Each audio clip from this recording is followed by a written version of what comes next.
प्रभु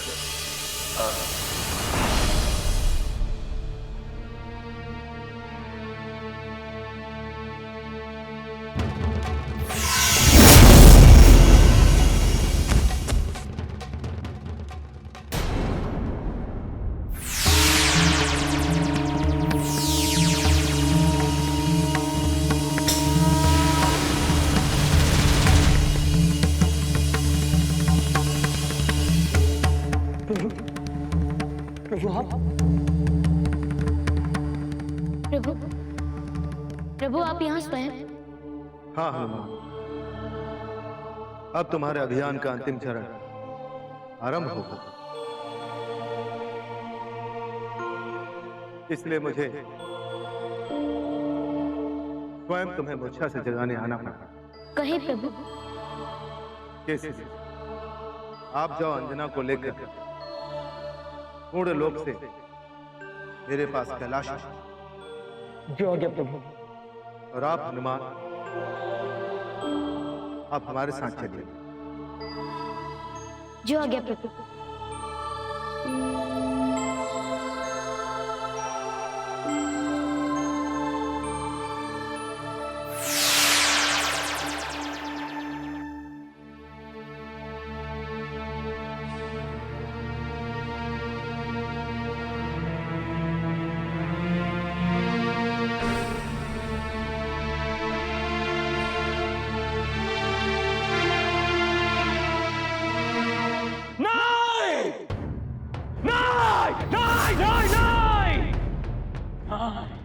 ऐसा कदापि नहीं हो सकता, कदापि नहीं। तेरा शक्तिशाली रूप अमायक्ष वो समाप्त नहीं हो सकता है। हनुमान, तू मेरे सबसे शक्तिशाली रूप को इस प्रकार समाप्त नहीं कर सकता। मेरी योजना को तूने मिट्टी में मिला दिया।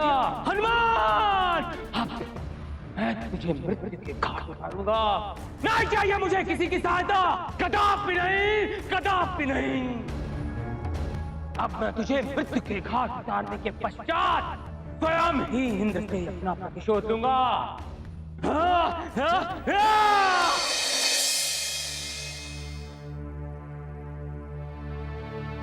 अंजना, अंजना आंखें खोलो।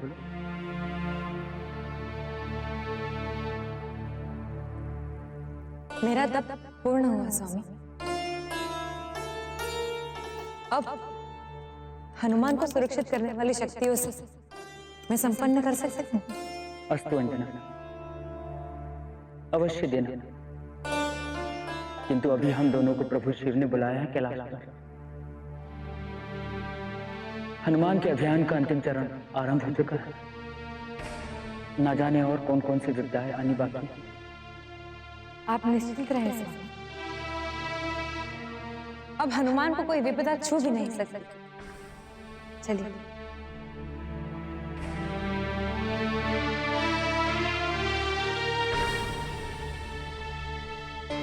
अब अंतिम चरण यही है प्रभु कि मैं स्वयं जाकर चंद्रदेव को उनकी मूर्छा से जगा दूं। यदि उनकी बहुरूप शक्ति आपके समक्ष लौट आई है तो कृपया उसे मुझे दे दीजिए। मैं जाकर स्वयं चंद्रदेव को उनकी शक्ति वापस लौटा दूं। नहीं, इस अभियान का अंतिम चरण आपके द्वारा चंद्रदेव को चेतना में लाना नहीं, बल्कि आपको यक्ष को मार्ग पर लाना है। क्या?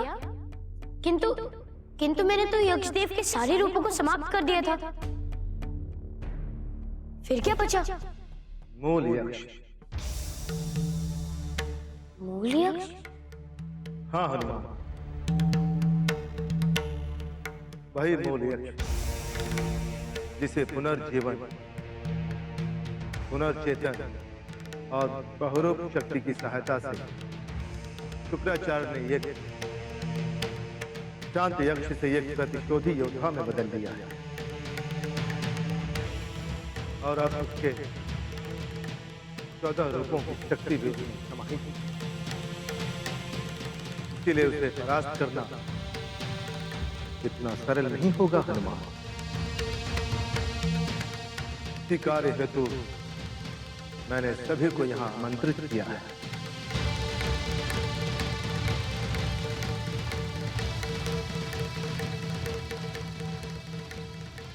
प्रणाम प्रभु। प्रणाम प्रभु। प्रणाम प्रभु। प्रणाम माते। प्रणाम माता। प्रणाम माता। मैंने आप तीनों को इसलिए बुलाया है कि हनुमान को अब आप तीनों की शक्तियों की आवश्यकता पड़ेगी। प्रभु आज्ञा क्या? अंजना, आपने पुण्य लोक में सबसे जो सुरक्षा शक्ति प्राप्त की है उसे आप हनुमान को दे दें। सहर्ष प्रभु।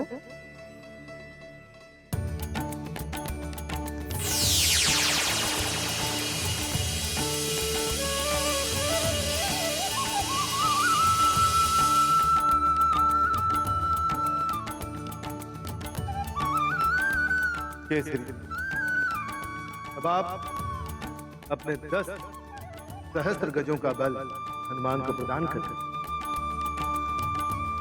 जो आज्ञा प्रभु।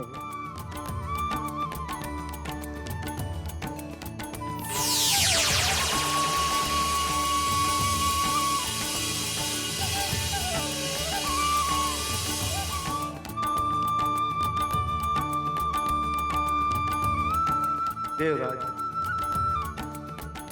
आप सदैव मेरे पास आकर कहा करते थे कि मैं आपको हनुमान की सहायता करने से रोक रहा हूं। आज वो दिवस आ गया है जब हनुमान को आपकी सहायता की आवश्यकता है। देवराज, आप हनुमान को वज्र की शक्ति देकर उनकी सहायता करें। जो आज्ञा प्रभु।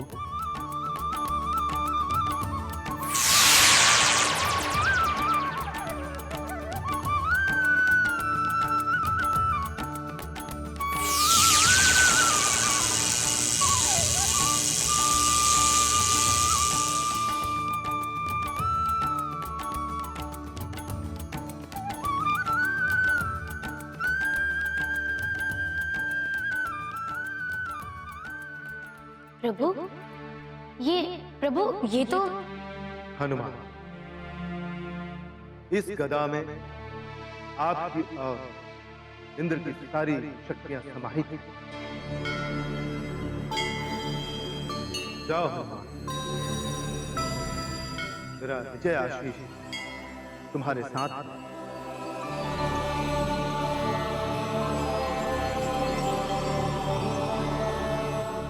जाओ, तुम्हें महातल के मार्ग पर मूल यक्ष मिले, उसे समाप्त नहीं करना हनुमान, बल्कि उसे सही मार्ग पर लाना है। जो आज्ञा प्रभु। देवराज, अब समय आ गया है कि आप शुक्राचार्य को समझाएं। जो आज्ञा। केसरी, आप अंजना के साथ मेरू पहुंचे। हनुमान कार्य समाप्त करके आ जाइए। जो आज्ञा प्रभु।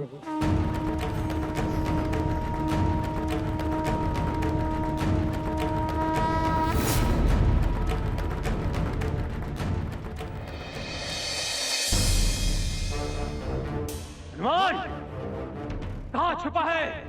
बाहर निकल हनुमान। सुना है कि तुझे युद्ध में बहुत रुचि है, तो आ हनुमान, मेरे समक्ष आ। मैं भी तो देखूं कि यक्ष के समक्ष तो युद्ध में कितनी देर तक ठहरता है। आ हनुमान, आ। यक्ष, मुझे खोज रहे हैं आप? हनुमान, मैं तुझे नहीं, अभी तो तेरी मृत्यु तुझे खोज रही है। क्रोध ने आपको अंधा बना दिया है यक्षदेव। आप शांत हो जाइए। वार्ता में समय नष्ट न कर हनुमान। प्रहार कर, प्रहार कर हनुमान।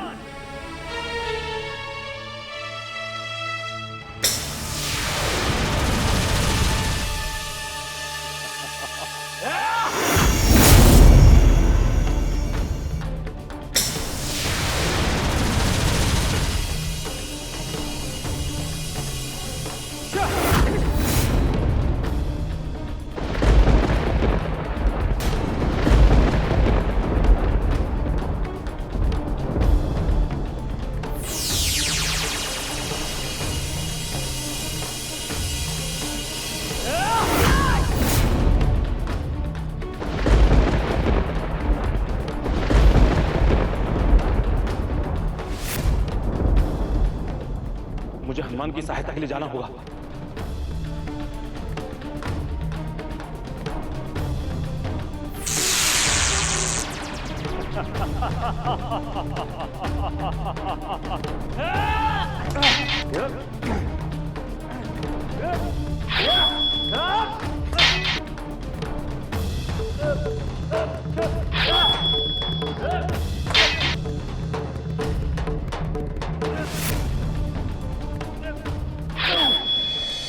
गुरुवर, गुरुवर ठहरिए। ओह, क्या बात है? गुरुवर, आप तो सब कुछ जानते हैं। मैं क्या जानता हूँ? सब कुछ गुरुवर। यक्ष, यक्ष के 14 रूपों के विषय, यक्ष के महारूप के विषय, हनुमान और महारूप के युद्ध के विषय, सभी कुछ तो ज्ञात है। ऐसे समय में आप जा रहे हैं तो मैं क्या करूं? हमारी सहायता कीजिए गुरुवर। सहायता और देवताओं की? इंद्र, क्या तुम अधिक मदिरा पान करके आए हो और आशा करते हो कि शुक्राचार्य देवताओं की सहायता करेगा? मैं जानता हूं गुरुवर कि आप हम देवताओं से सहस्त्र वर्षों से क्रोधित थे। राजा बलि के कांड के बाद आप महाप्रभु विष्णु से भी क्रोधित थे। प्रथम देवासुर संग्राम के बाद आपने असुरों का राज स्वर्ग में स्थापित करने का प्रण उठाया हुआ है, किंतु गुरुवर आप ये भूल रहे हैं कि हनुमान और महारूप के युद्ध के बाद क्या परिणाम होने वाला है। पूरा ब्रह्मांड कांप रहा है गुरुवर। यदि इस युद्ध को ना रोका गया तो ना देवता रहेंगे और ना ही असुर, ना ही दैत्य, ना ही दानव और ना ही कोई और लोग। गुरुवर, और जब ये ब्रह्मांड ही नहीं रहेगा तो आपके प्रण का क्या औचित्य रह जाएगा? और जब ये ब्रह्मांड ही नहीं रहेगा तो आपके प्रण का क्या औचित्य रह जाएगा?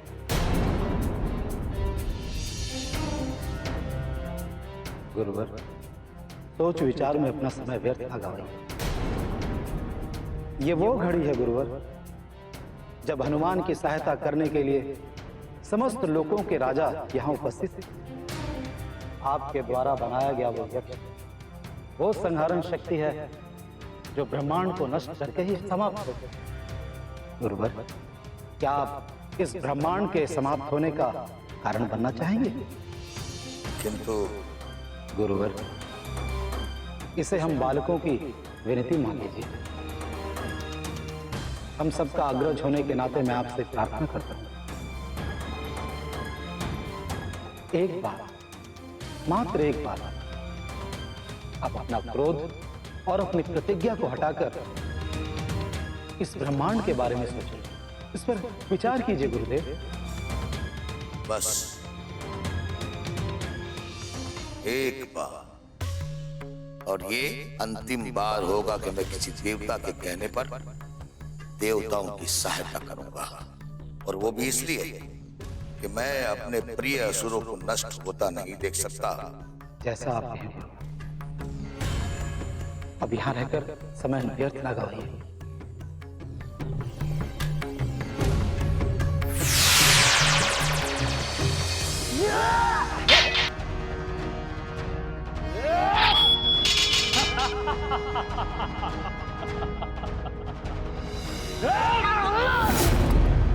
हनुमान, आज तुझे मुझसे कोई नहीं बचा सकता, कोई भी नहीं। देखिए, मेरी बात सुनिए, मैं आपको यहाँ समाप्त करने नहीं आया हूँ। आप शांत हो जाइए। किंतु मैं तुझे समाप्त करने ही आया हूँ हनुमान। आज तुझे मुझसे कोई नहीं बचा सकता, कोई भी नहीं। देखिए, मेरी बात सुनिए, मैं आपको यहाँ समाप्त करने नहीं आया हूँ। आप शांत हो जाइए। किंतु मैं तुझे समाप्त करने ही आया हूँ हनुमान, और मेरे प्रहार से अब तुझे कोई नहीं बचा सकता। हनुमान जी, हम आपके साथ हैं। आपके इसी युद्ध से पूरा ब्रह्मांड हिल रहा है। ब्रह्मांड हिले चाहे समाप्त हो जाए, मुझे इसकी कोई चिंता नहीं। मैं अब इस हनुमान को समाप्त करके रहूंगा, क्योंकि इसके कारण मेरी पूरी योजना मिट्टी में मिल गई, नष्ट हो गई है। नहीं यक्ष, हम सब हनुमान के साथ हैं। तुम इस भोली आत्मा का कुछ नहीं बिगाड़ सकते। तुम सब मूर्ख हनुमान का साथ दोगे। कदाचित तुम भूल रहे हो, मेरे ही रूप ने तुम्हें तुम्हारे ही लोक में पराजित किया था। और हाँ, यदि तुम लोग इसके पश्चात भी इस हनुमान का साथ दोगे, तो हनुमान के साथ साथ तुम सब भी मृत्यु को प्राप्त होगे, मृत्यु को प्राप्त होगे। चेष्टा करके देख रहे यक्ष, चेष्टा करके देख लो, चेष्टा करके देख रहे यक्ष।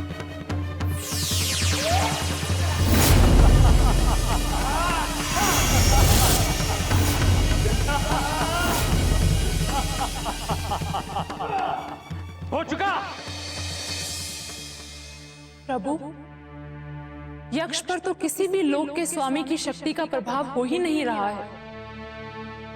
यदि ऐसा चलता रहा तो आपको स्वयं जाना पड़ेगा हनुमान की सहायता के लिए। नहीं दीदी, इसकी आवश्यकता नहीं। जिसने वृक्ष के वृक्ष को उत्पन्न किया है, वही इस वृक्ष के जड़ को काटेगा। हो चुका तुम सबका प्रहार। अब केवल मेरा एक प्रहार तुम सबको समाप्त कर देगा।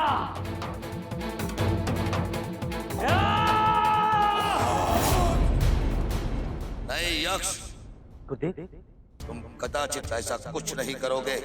नहीं गुरुदेव, आप यहां से चले जाएं। मैं जो कुछ भी कर रहा हूं नहीं कर रहा। मैं आज इस हनुमान को समाप्त कर दूंगा और उसके साथ इन दुष्ट प्राणियों को भी समाप्त कर दूंगा मैं। यक्ष, अपनी दृष्टि चारों ओर उठाकर देखो। तुम्हारे और हनुमान के युद्ध से ब्रह्मांड नष्ट हो रहा है। नहीं गुरुदेव, आप किस ब्रह्मांड की बात कर रहे हैं? मेरा ब्रह्मांड मेरी प्रेयसी तो पहले ही मुझसे छिन चुकी है।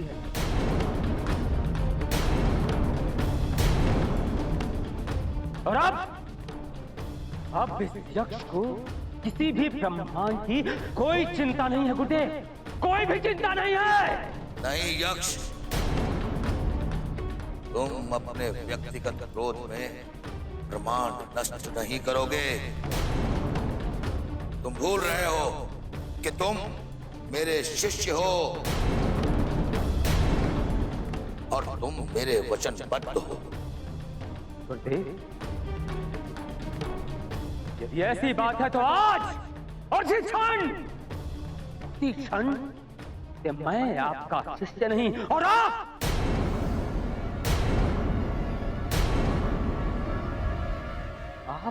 मेरे गुरुदेव नहीं। मैं तुझे अंतिम चेतावनी देता हूं यक्ष, मान जा। नहीं गुरुदेव, कदाचित नहीं, क्योंकि मैंने जो प्राण कर लिया है तो कर लिया है। आज मैं इस हनुमान को समाप्त करके रहूंगा और आप मेरे मार्ग से हट जाइए गुरुदेव, क्योंकि आप ये भली भांति जानते हैं कि मेरे मार्ग में जो बाधक होता है वो मेरा शत्रु होता है, और आप मार्ग में आकर मेरे शत्रु बन रहे हैं।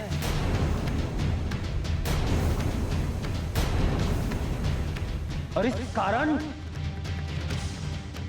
मैं आपको भी समाप्त कर दूंगा, समाप्त कर दूंगा गुरुदेव।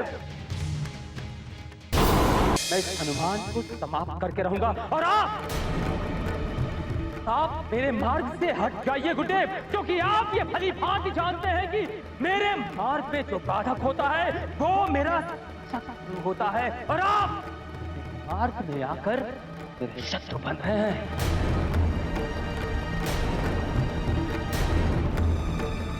और इस कारण कारण मैं आपको भी समाप्त कर दूंगा,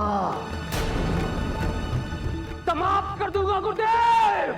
तो फिर ये शुक्राचार्य भी तेरा गुरु नहीं?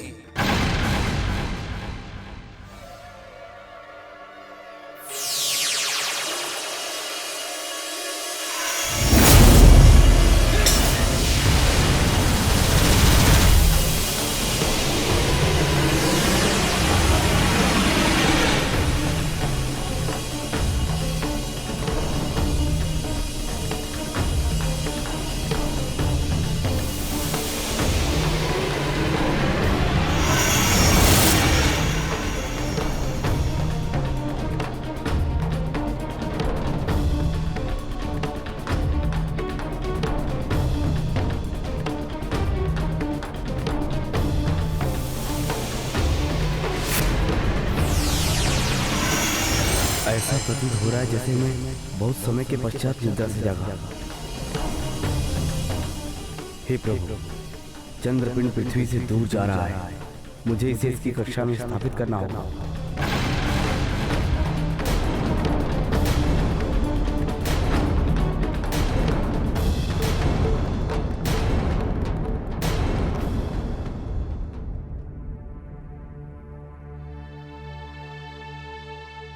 गुरुदेव, हनुमान, इंद्रदेव, आप सब यहाँ?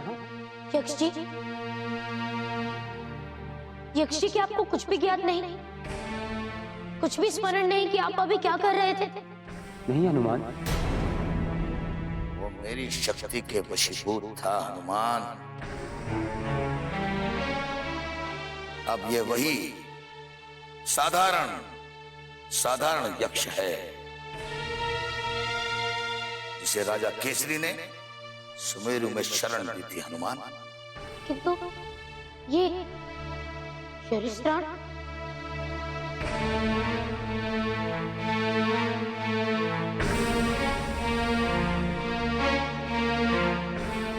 ये सृष्टांत महाशक्तियों का केंद्र था हनुमान। अब ये यक्ष तुम्हारा अपराधी है। नहीं रहते गुरु, क्रोध में किया गया कोई भी कार्य गणना योग नहीं। हनुमान,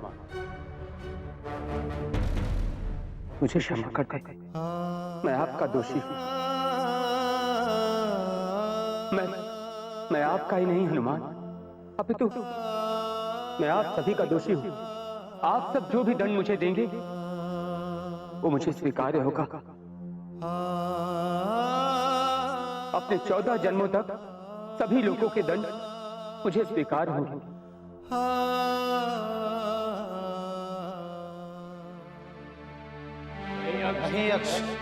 जाओ, हमने तुम्हें क्षमा किया।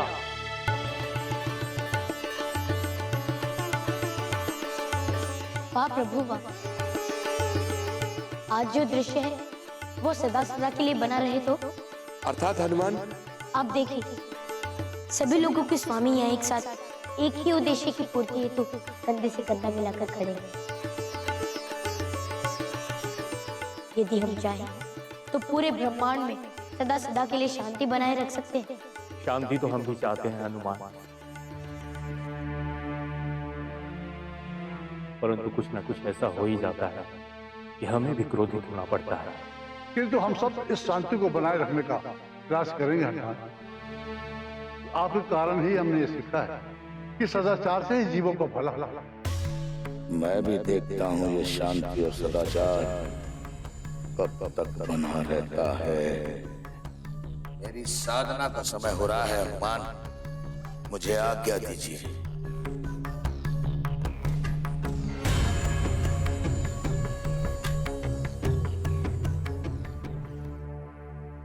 अब हमें क्षमा कीजिए और हमें भी अपने अपने लोगों में जाने की आज्ञा दीजिए।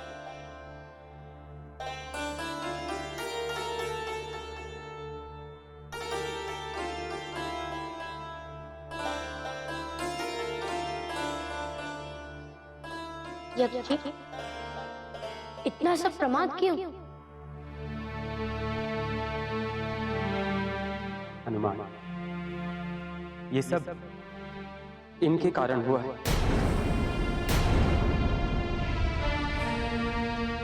यक्ष जी, मैं मानता हूं कि मैं आपका अपराधी हूं। यदि मुझे समाप्त करके आपके हृदय में शांति मिलती है आपको, तो मैं अपना मस्तिष्क आपके आगे झुकाता हूं। नहीं नहीं इंद्रदेव, ये आप क्या कर रहे हैं? इंद्रदेव, मेरी शांति तो मेरी प्रेयसी थी, मेरी उत्कर्षा थी। यदि आप सचमुच मेरे मन को शांति पहुंचाना चाहते हैं तो मेरी आपसे यही विनती है कि आप मेरी प्रेयसी, मेरी उत्कर्षा को मुझे वापस कर दें।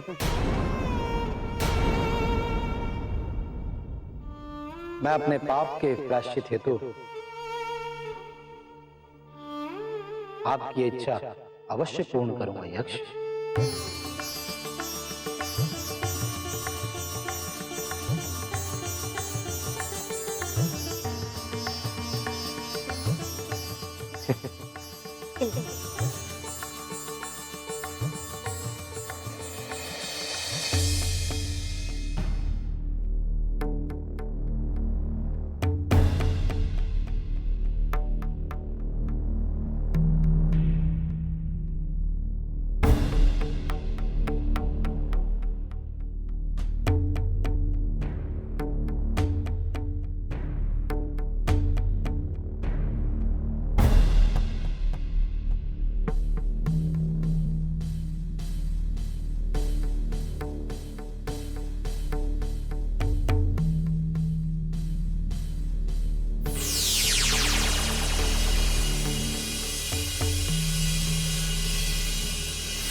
उत्कर्षा, उत्कर्षा, आंखें खोलो उत्कर्षा, उत्कर्षा, उठो, उठो उत्कर्षा।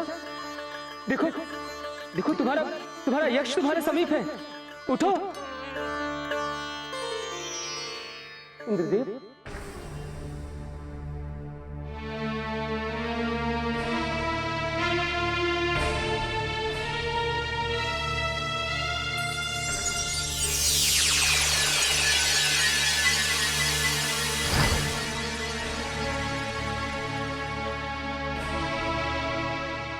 ऐसा कैसे हो सकता है?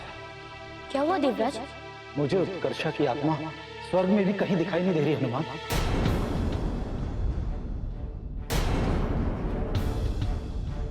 देवराज, मेरी उत्कर्षा तो एक साध्वी थी।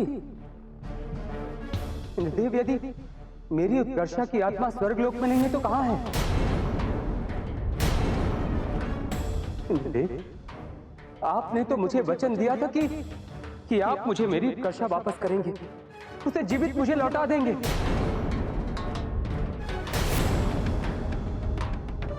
इंद्रदेव, यदि मेरी उत्कर्षा जीवित वापस नहीं आई तो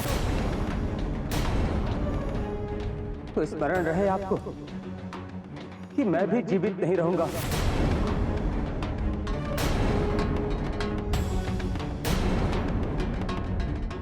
और आपको आपका प्रण पूर्ण न कर पाने के कारण स्वर्ग लोक को छोड़ना होगा। मैं इसी क्षण अपने प्राण त्याग दूंगा इंद्रदेव।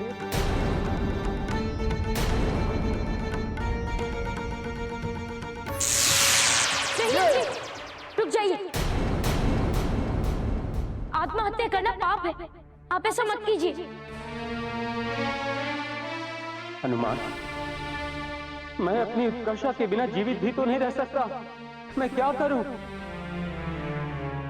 आप ही कहें, क्या करूं मैं? देखिए यक्ष जी, ब्रह्मांड में जहां भी साधिका दीदी की आत्मा हो, वहां से मैं उन्हें ढूंढकर अवश्य वापस लेकर आऊंगा। आप वचन देते हैं हनुमान?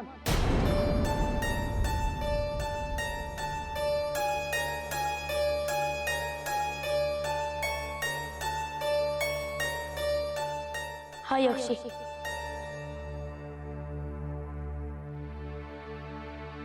मैं वचन देता हूँ। प्रभु, साधिका की आत्मा तो स्वर्ग में नहीं है, कहाँ है? देव, साधिका को बिना विवाह के गर्भवती होने के कारण उसे लवण नर की प्राप्ति हुई है। किंतु हनुमान तो वचन दे चुके हैं, तो क्या वो नरक में जाएंगे? नहीं देव, हनुमान को नरक नहीं भेजा जा सकता। यदि ऐसा हुआ तो ब्रह्मांड की सारी व्यवस्था भंग हो जाएगी। किंतु प्रभु, हनुमान तो यमपुरी के लिए निकल भी गए हैं, अब क्या करेंगे? हनुमान, आदेश करें प्रभु। हनुमान आप वापस सुमेरु जाए। किंतु कैसे प्रभु? मैंने यक्ष जी को वचन दिया है कि मैं साधिका दीदी की आत्मा को ढूंढकर वापस लेकर आऊंगा, क्योंकि इंद्रदेव ने उन्हें वचन दिया है कि वो साधिका दीदी को पुनर्जीवित करेंगे। यदि साधिका दीदी की आत्मा प्रेत लोक में नहीं है, पितृलोक में नहीं है, तो अवश्य ही यमराज को पता होगा कि उनकी आत्मा कहाँ है। इसलिए मैं यमपुरी जा रहा था। नहीं, आपको कहीं जाने की आवश्यकता नहीं। मैं आपके वचन का मान रखने हेतु स्वयं आ रहा हूं। आप सुमेरु वन लौट जाए। ठीक है, जो आज्ञा प्रभु।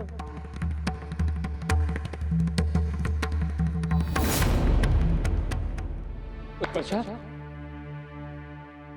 उत्कर्षा, उठो उत्कर्षा, देखो देखो तुम्हारा यक्ष तुम्हारे समीप है।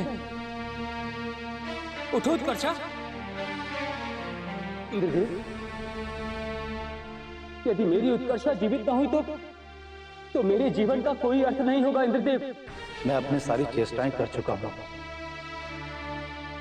किंतु हनुमान के लौटने तक मैं कुछ भी नहीं कर सकता।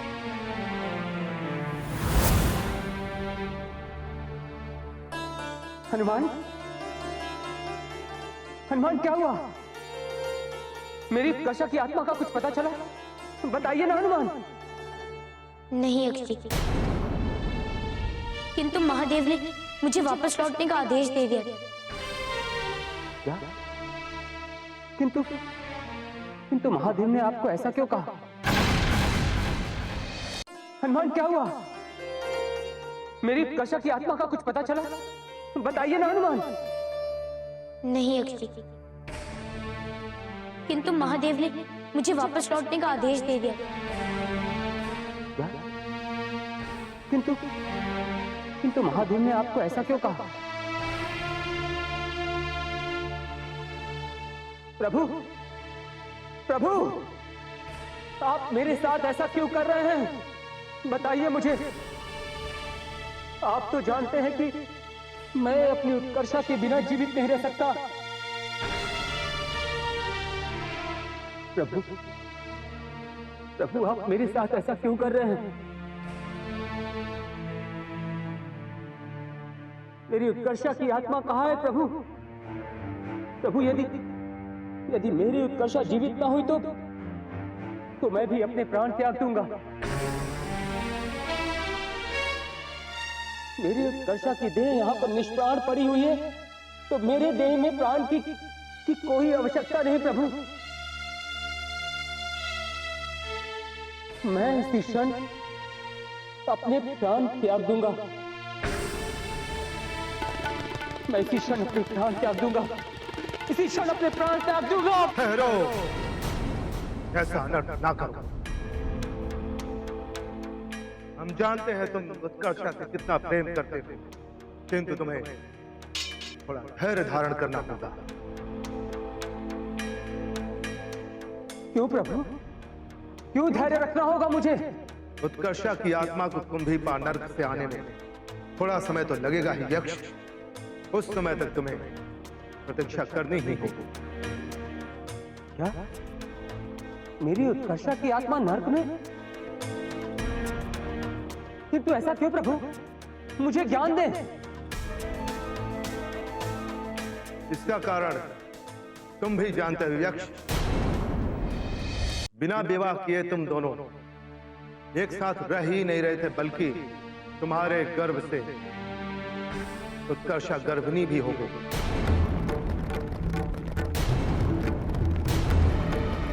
एक साध्वी के लिए यह पाप ही है यक्ष। इस कारण उसे कुंभी पार नर्क भेजा गया था, क्योंकि हनुमान को नर्क नहीं भेजा जा सकता यक्ष। और हनुमान द्वारा तुम्हें दिए गए वचन के कारण मुझे स्वयं यमराज से तुम्हारे प्रेयसी की आत्मा को नर्क से निकालने का प्रावधान करना पड़ा।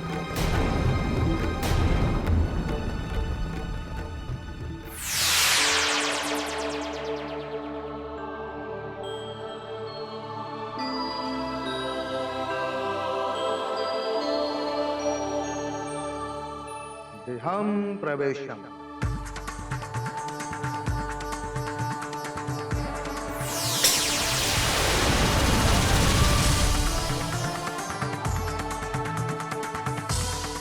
उत्कर्षा, उत्कर्षा,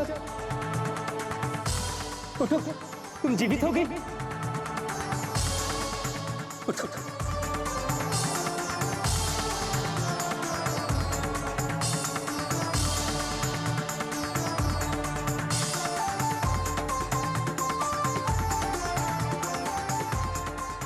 मेरे चरण मत हुए, प्रभु से आशीष ली।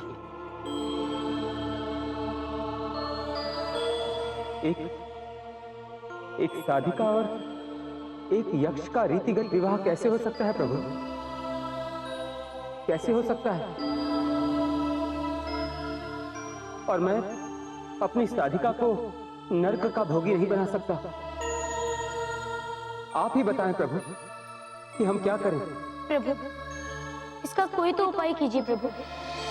आज से मैं एक नवीन प्रथा का आरंभ कर रहा हूं, प्रेम विवाह।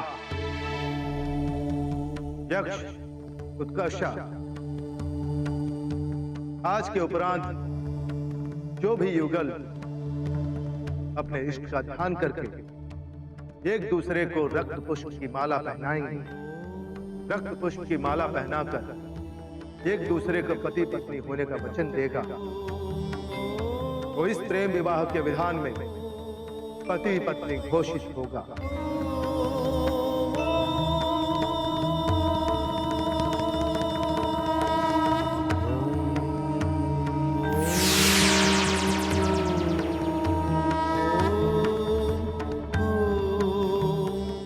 उत्कर्षा, तुम दोनों हमारे समक्ष होकर एक दूसरे को पति पत्नी मान सकते।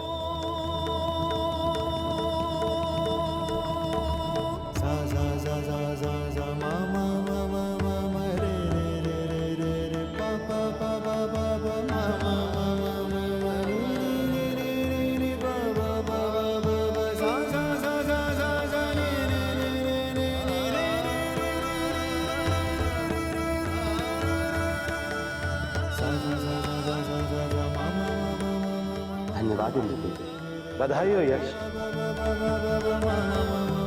आज से आप दोनों हमारे समक्ष पति पत्नी हो गए और हमारे कहा सुनी के लिए क्षमा पात्र। इंद्रदेव, मैंने आपके साथ जो दुर्व्यवहार किया उसके लिए मैं आपका क्षमा प्रार्थी हूँ। सौभाग्यवती।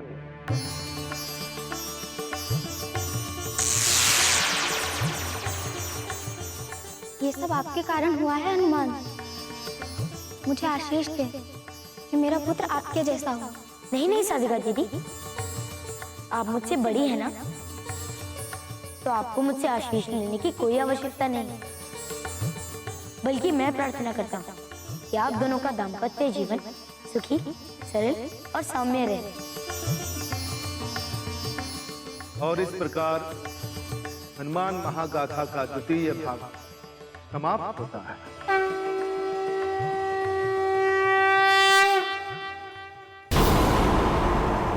प्रभु, धन्य हो, मेरा हृदय अति प्रसन्न हो रहा है कि आपने प्रेम विवाह की प्रथा को आरंभ करा दिया है। हाँ देवी, वह तो कराना ही है। इसी कारण तो यह पूरी लीला रची गई थी। इस लीला के माध्यम से सभी जन को 14 लोगों में शांति बनाए रखने का रहस्य ज्ञात कराना था तथा इंद्र को एक राजा होने का कर्तव्य को आभास कराना भी इस लीला का एक अध्याय था।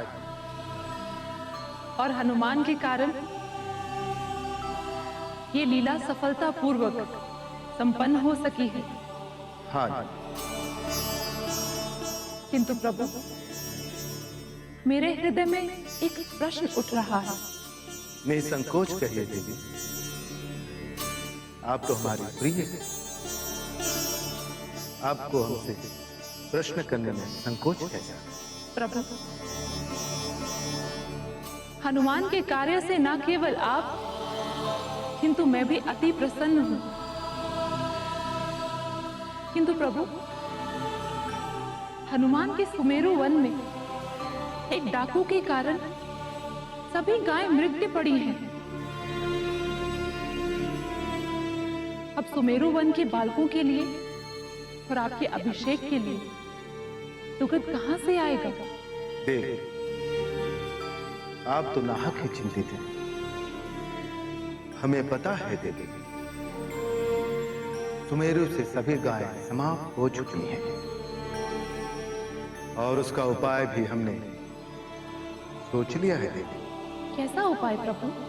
देवी, हम न केवल हनुमान को उपहार स्वरूप सुमेरु की सभी गायें जीवित देंगे, अपितु उनकी संख्या को दोगुना भी कर देंगे।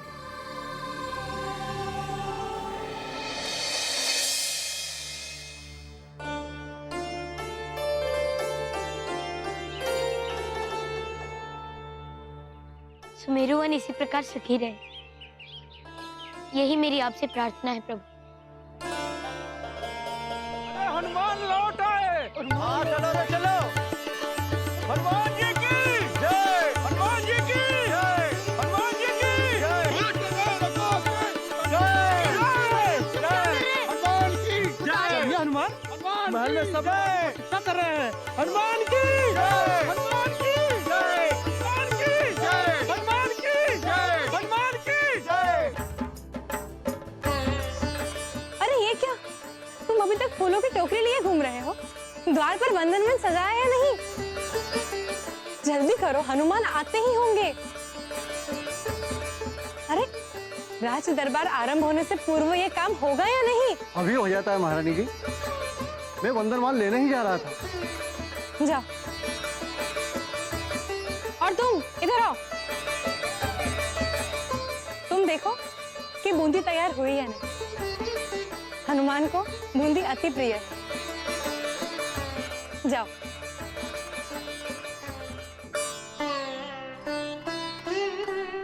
आप वहां खड़े खड़े क्या मुस्कुरा रहे हैं? जाइए, हनुमान के स्वागत के लिए किसी को भेजिए द्वार पर। अंजना, हनुमान अपने घर ही तो लौट के आ रहे हैं। जानती, किंतु जिस महान कार्य को कर कर लौट रहे हैं ना, उनका स्वागत तो होना ही चाहिए ना स्वामी। जाइए, आप तैयार होकर आइए और मैं दासी से कहकर आरती की थाली तैयार करती हूँ।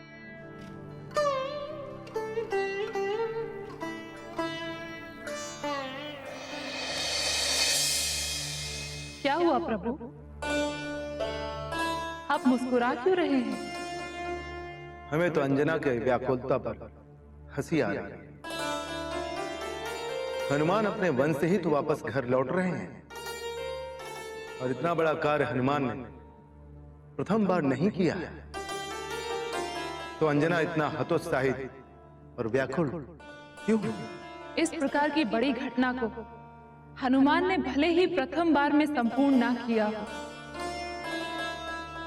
किंतु प्रभु, एक मां होने के नाते अंजना के समक्ष ऐसा प्रथम बार ही हुआ है। 14 लोगों और पूरे ब्रह्मांड की रक्षा यदि किसी माँ का पुत्र कर दे तो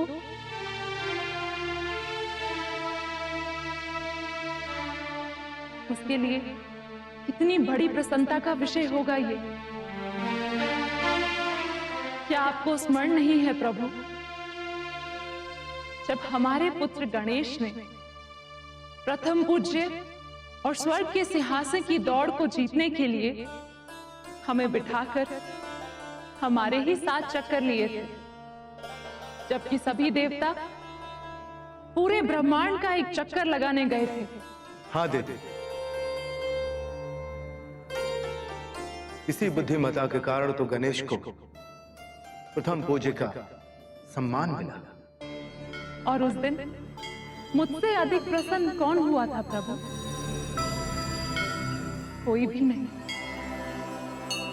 किंतु यदि वैसे देखा जाए तो गणेश ने उस दिन मात्र हमारे ही तो 7 फेरे लिए थे। कदाचित आप सही कह रहे हैं देवी। माता का हृदय माता का ही होता है। तो है प्रभु, और ये भी है, अंजना हनुमान से बहुत दिनों तक दूर रही है, तो उनका हृदय अपने पुत्र के लिए व्याकुल होगा ही। हनुमान की जय, हनुमान की जय, हनुमान की जय, हनुमान की जय। चलिए हनुमान, महल में सब लोग आपकी व्याकुलता की प्रतीक्षा कर रहे हैं। हनुमान की जय, हनुमान की जय, हनुमान की जय, हनुमान की। चमत्कार, चमत्कार हो गया। मुझे उतारिए तो। गोरक्षक काका, क्या हुआ गोरख काका? आप इतने हर्ष में क्यों हैं? हनुमान, चमत्कार हो गया है। गौशाला की सभी गायें जो मृत थी जीवित हो गई हैं। न केवल जीवित हो गई है, अभी तो संख्या में दुगुनी हो गई है। हाँ। यह अवश्य ही प्रभु शिव की कृपा से हुआ होगा। बोलो महादेव की जय, बोलो महादेव की जय, बोलो महादेव की जय। चलिए ये शुभ समाचार हम महाराज को भी दे देते हैं। हनुमान की जय, हनुमान की जय, हनुमान की जय, हनुमान की जय, हनुमान की जय, हनुमान की जय। कहाँ है मेरा पुत्र? कितना विलंब हो गया। अंजना, आता ही होगा तुम्हारा पुत्र। जय, जय, जय, जय, जय, जय, जय, जय, जय। अंजना, आपका पुत्र आता ही होगा, बन ही तो गया है, कितनी प्रतीक्षा करोगी? किंतु इतना विलंब कहाँ हो गया? अब इतना भी। जय, जय, हनुमान की जय, हनुमान की जय, हनुमान की जय, हनुमान की जय, हनुमान की, हनुमान की, हनुमान की, हनुमान की, हनुमान की, हनुमान की, हनुमान की, हनुमान की, हनुमान की, हनुमान की, हनुमान की, हनुमान की, हनुमान की, हनुमान की, हनुमान की, हनुमान की, हनुमान की, हनुमान की, हनुमान की।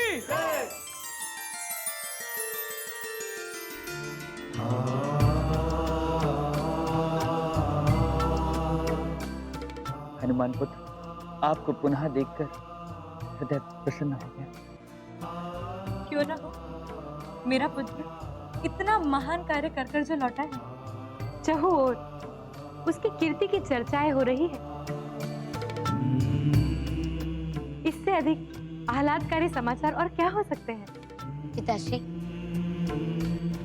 एक शुभ समाचार तो मेरे पास भी है।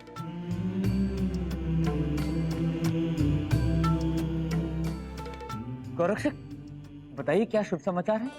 महाराज, प्रभु शिव की कृपा से हमारे राज्य की सभी गायें न केवल पुनर्जीवित हो गई है, बल्कि संख्या में भी दुगुनी हो गई है। गौरक्षक, ये तो बहुत शुभ समाचार है।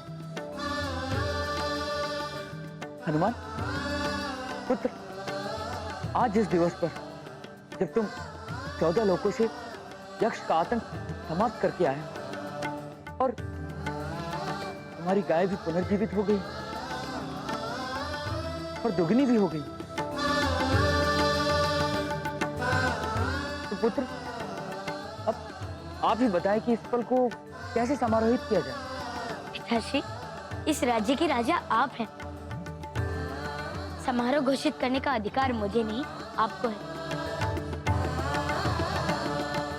आप ही आदेश करें। तो पुत्र, हमारा आदेश है आपको कि इस समारोह को आप ही निर्देशित करें।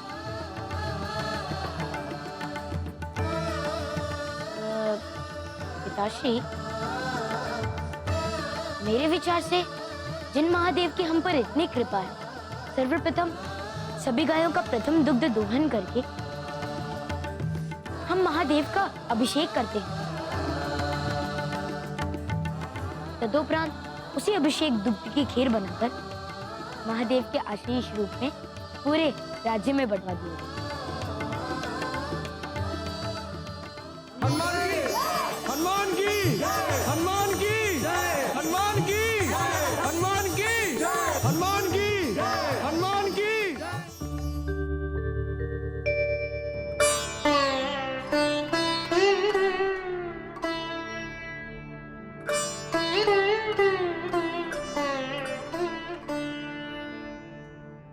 माँ, आप मुझे इतना अधिक स्नेह क्यों करते हैं?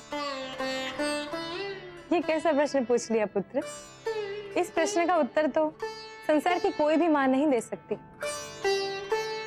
माँ को स्वयं ही नहीं पता होता कि वो अपने पुत्र से इतना स्नेह क्यों करती है। कदाचित अपने पुत्र से स्नेह करना माँ के रक्त में ही घुल गया है। जब से उसका पुत्र उसके गर्भ में आता है, जिस प्रकार सांस लिए बिना कोई मनुष्य जीवित नहीं रह सकता, उसी प्रकार अपने पुत्र से स्नेह किए बिना कोई भी माँ जीवित नहीं रह सकती। और यदि जीवित है तो वो मृत्यु के समान ही है। किंतु माँ को अपने पुत्र के स्वास्थ्य की भी चिंता होती है। चलो निद्रा करो। ठीक है माते।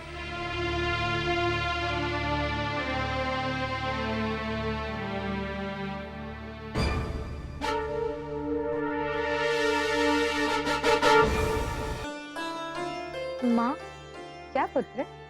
जब मैं आपको देवराज इंद्र के पास छोड़कर गया था, तो उसके उपरांत वो आपको किस स्थान पर लेकर गए थे?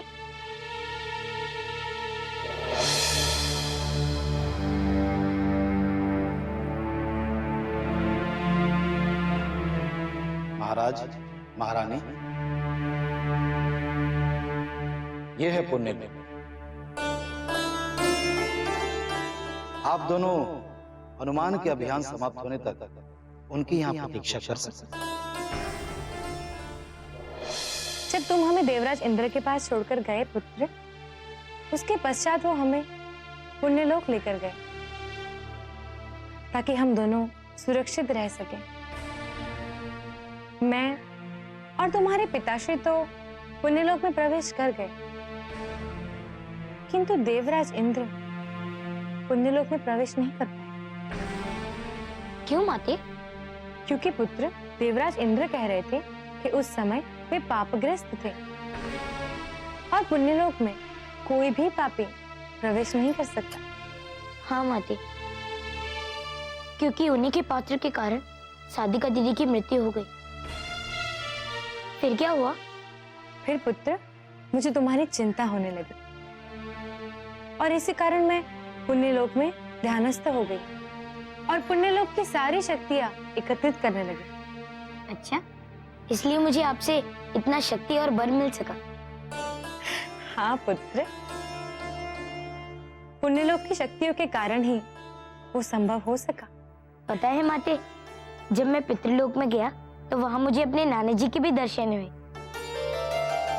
और वहां कुछ आदि पुरुषों ने मुझे यज्ञ को समाप्त करने का मार्ग भी बताया। और पता है वो क्या था? नहीं। खीर, कामधेनु माता द्वारा दी गई खीर। जब मैंने यज्ञप्रेत को वो खीर खिलाई तो उसे मुक्ति मिल गई। किंतु पुत्र, तुम कामधेनु माता की शरण में किस लिए गए थे? खीर की सामग्री तो हमारे राज्य में भी मिल सकती थी। मिल जाती माते, किंतु साधिका दीदी पर कुदृष्टि रखने वाला जो डाकू था ना, उसने मुझसे प्रतिशोध लेने के लिए हमारी राज्य की सारी गायों को समाप्त कर दिया। वो मुझे भी समाप्त करना चाह रहा था, किंतु उसी के मनभेदी तीर ने उसी की मृत्यु। क्या हुआ पुत्र? तुम एकदम से चिंतातुर क्यों हो गए? माँ, क्या हुआ पुत्र? मेरी कोई ऐसी मंशा नहीं थी कि मैं उस डाकू को समाप्त करूं। मैं तो केवल उसे समझाना चाह रहा था, किंतु न जाने उसकी मृत्यु के उपरांत उसके परिवार वालों को क्या हुआ होगा माता। कोई बात नहीं पुत्र, भगवान सब ठीक कर देंगे। चलो सो जाओ।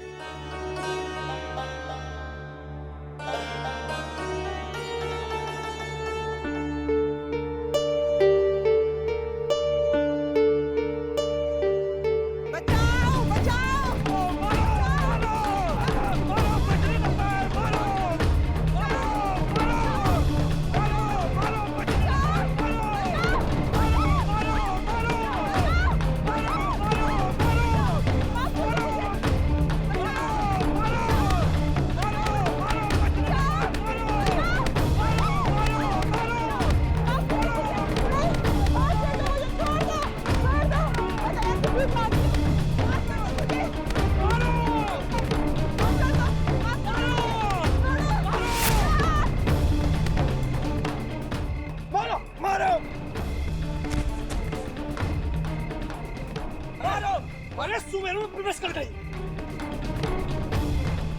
अरे हमारे राज्य से बला तो टली। कान खोलकर सुन ले। कीर्तिपुर में पुनः आई तो तुम्हारे सहस्त्रों टुकड़े कर दिए जाएंगे।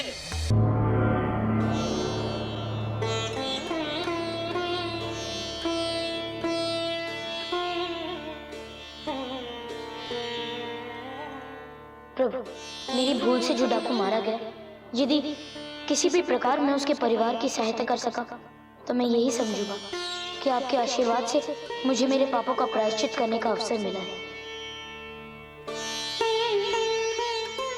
हनुमान। हाँ माते। क्या हुआ पुत्र? किस सोच में हो? अर्चना नहीं करनी? हाँ माते, चलिए अर्चना करते हैं। आओ।